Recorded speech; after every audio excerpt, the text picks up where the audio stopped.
নমো Parvati পতে Har Har Mahadev. Good morning বন্ধুরা। তো আজকে সকালবেলা আমি আর শুভ চলে গেছিলাম ইছাপুর। তো বেসিক্যালি যেহেতু আজ শিবরাত্রি ছিল, সকালবেলা দিয়ে কাজও ছিল না, তো তাই জন্যই গেছিলাম ওখানে। আর ওখানে যাওয়ার মেন উদ্দেশ্য ছিল বাইকের সার্ভিস করানো। তো প্রথমেই দেখতে পাচ্ছি একেবারে চাকাটা চেঞ্জ করে নিয়েছিলাম। আর এই প্রথম 4 বছরে হয়েছে আমি বাইকটা নিয়েছি। তো 4 বছরে এই প্রথম আমি আমার বাইকটার এইরকম কন্ডিশনে দেখলাম, মানে সব পার্টস খুলে ফেলা হয়েছিল। পুরো সব পার্টস খুলে চেক করা হয়েছে এবং তারপরে সার্ভিস করা হয়েছে।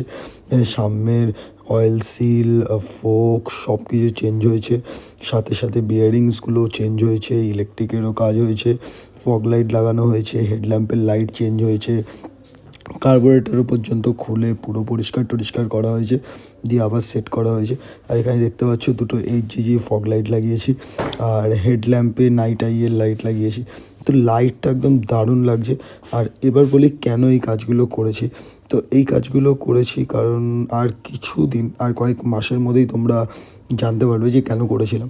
তো সেই কাজ করে তারপরে বাড়ি ফেরত চলে এসেছিলাম এবং পাড়াতে অলরেডি পুজো স্টার্ট হয়ে গেছিলো, তো যজ্ঞ হচ্ছিলো। তো সেটা দেখে আজকের মতো রাতে বাড়ি চলে এসেছি। তো ভিডিওটা এখানেই শেষ করছি। ভালো লাগলে অবশ্যই লাইক করো এবং পরবর্তী ভিডিওগুলো দেখে থেকো।